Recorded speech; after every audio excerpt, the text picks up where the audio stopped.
Hello everyone, and welcome to Wine and Wellness Wednesday. I hope that you guys are having an amazing day so far.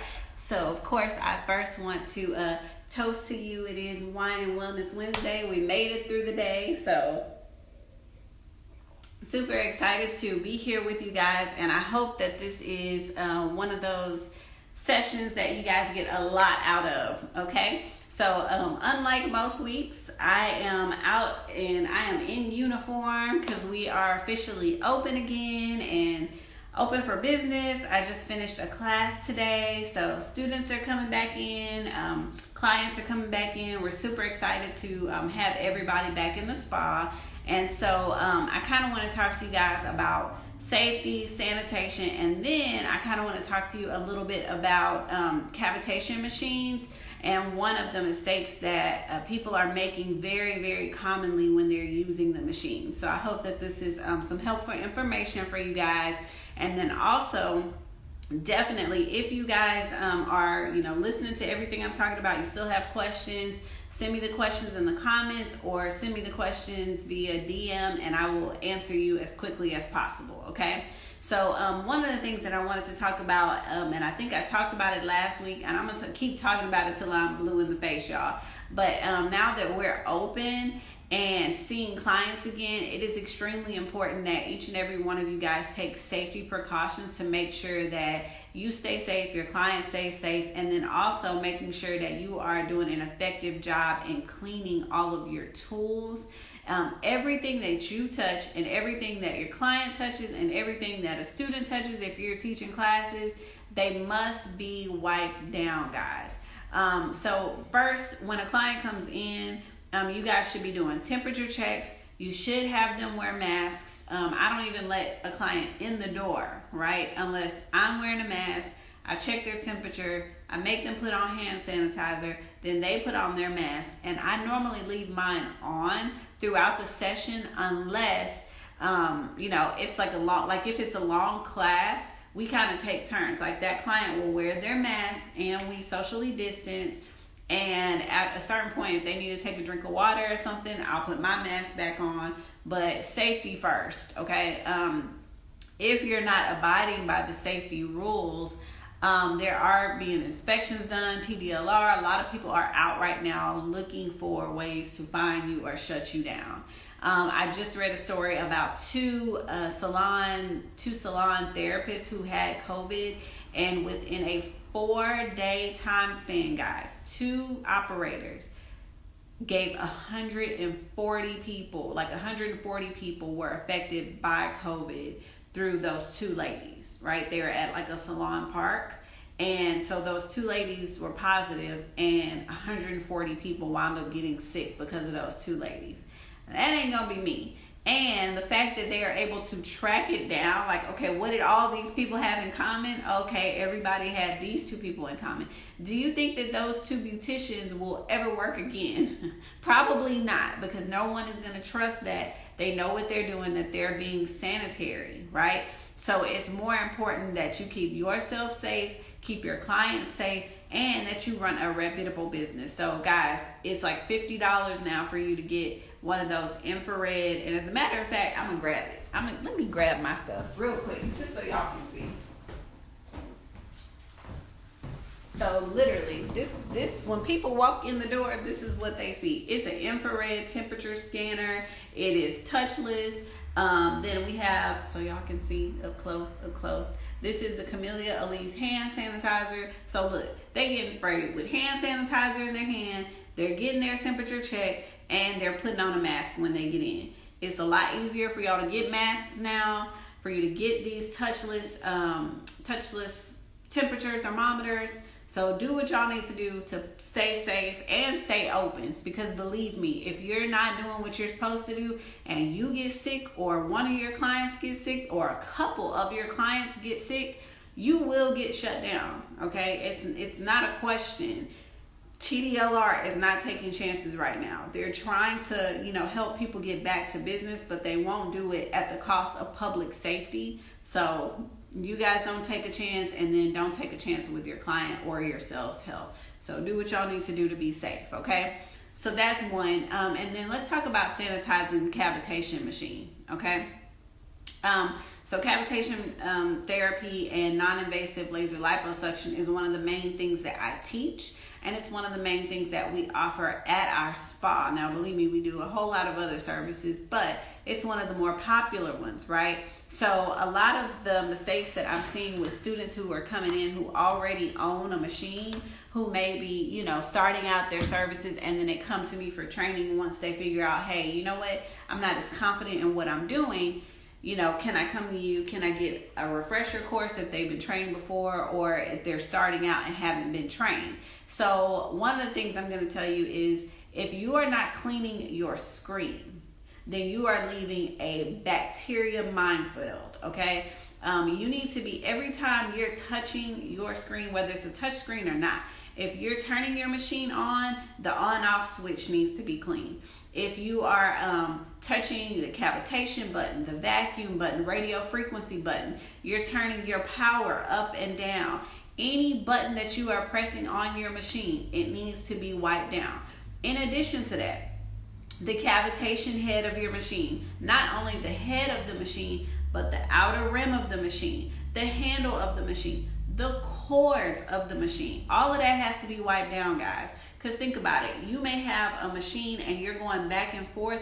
That cord, when you're reaching across, is more than likely draping on your client's skin and grabbing bacteria. So all of your cords have to be clean. All of the hoses, the outside of the hoses, anything that could touch you or your client's skin needs to be clean. In addition to that, bracelets or dangly jewelry, even my ring. Like, if I'm wearing gloves 95% of the time, especially right now, and if not, I'm washing my hands religiously. But think about your rings, right? My ring can take on so much bacteria, and if I'm not washing my hand and washing my ring properly, it's getting germs on it. If I have a dangly bracelet, which I normally do, today I took it off. If I have a bracelet on and that bracelet, I'm doing, something with my machine, that bracelet touches my client's skin, I go on to the next client, I touch, my client's skin, bacteria from client A just hit client B, okay? So you guys have to start thinking about things that you wouldn't typically think about. Part of the reason I keep telling you to take the free means $0.99 free Dermalogica clean certification is because they kind of go over some of the things to help you in the wake of COVID, and it's free. It's free. It takes maybe 2-3 hours, and you have the opportunity to look and see, okay, what can I do better to clean my surfaces, right? We don't use cavitation, the cavi wipes that you'll see at the hospital. We don't use those on our machines, guys. So if y'all are using those, I will tell you not to use them. We'll use plant-based cleaners. We will use Lysol, but we won't spray it directly on our machines. We'll spray it on like the door handles, stuff that's a high traffic area. But when it comes to our machines, we don't spray disinfectants on our machines, and I explain all that in class if you're interested in why. But we use wipes. The reason we don't use cavi wipes, the actual medical grade cavi wipes, if you notice, cavi wipes actually say on the jar, do not use in direct contact with someone's skin.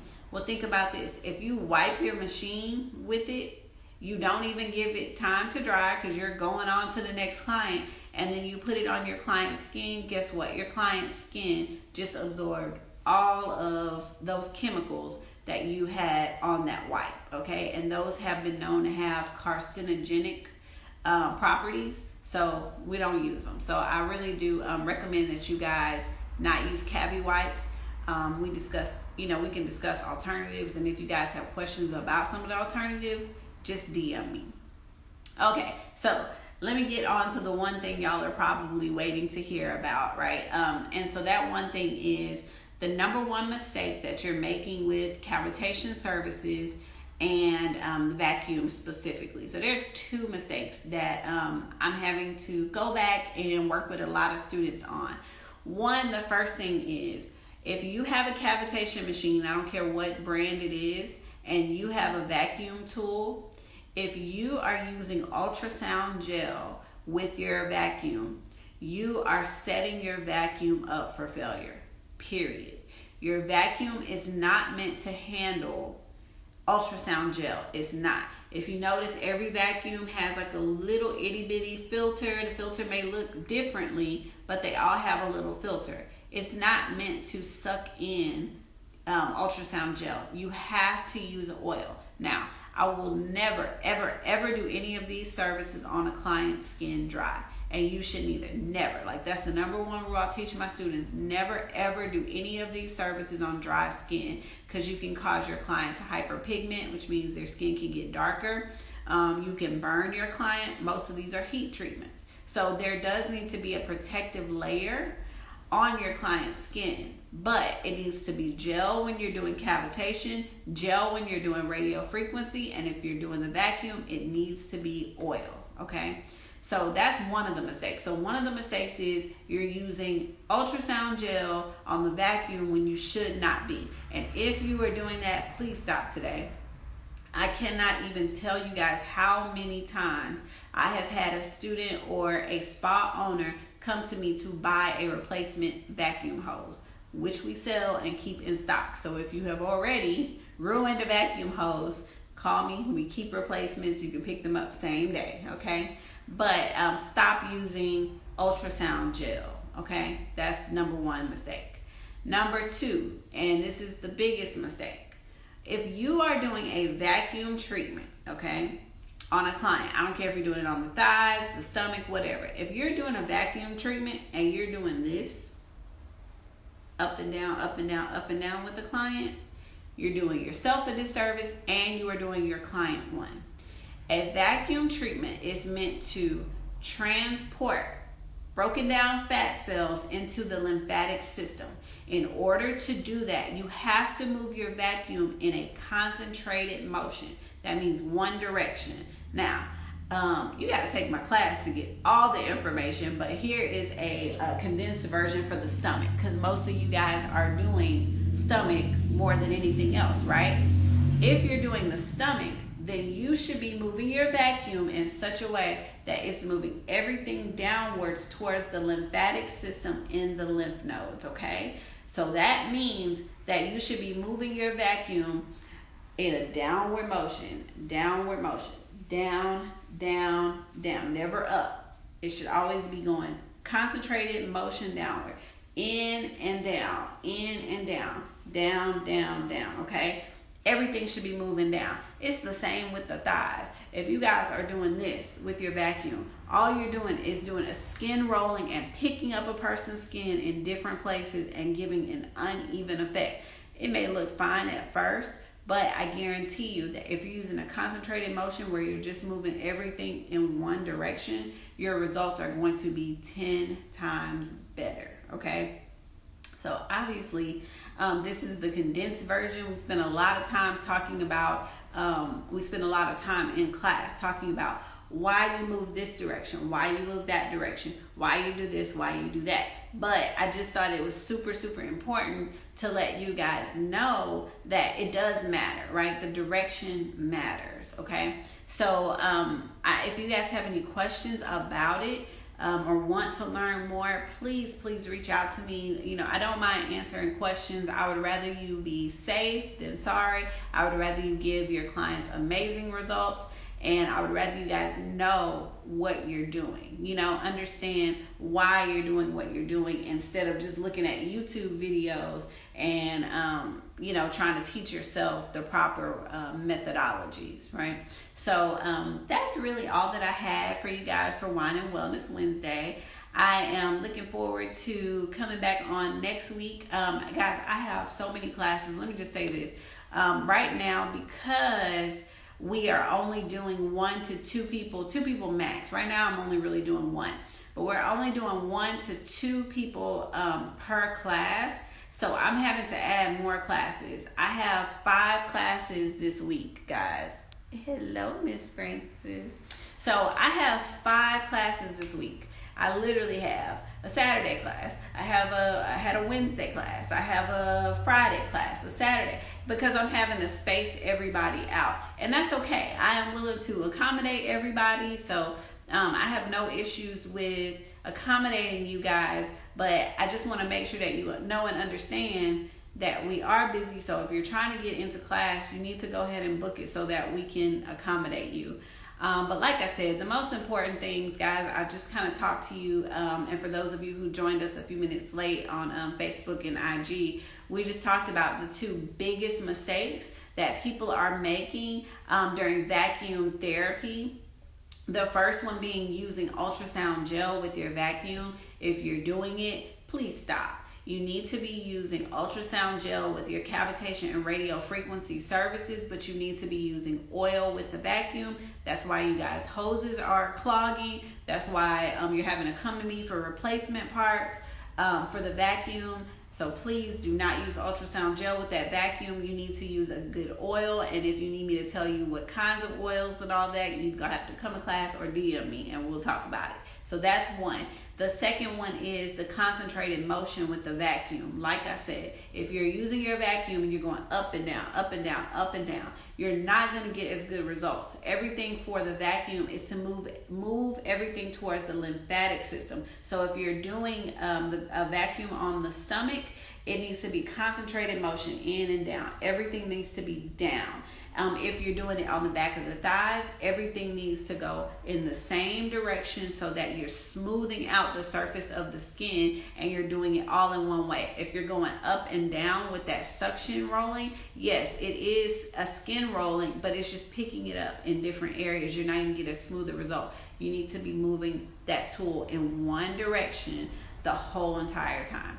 So if you guys have any other questions, feel free to DM me. I will be on next week so we can talk a little bit more about business and spa ownership. And like I said, I'm super excited that we are back open. I talked to you guys a little bit about safety. Please, please, please be safe out there. Like I said, TDLR is cracking down.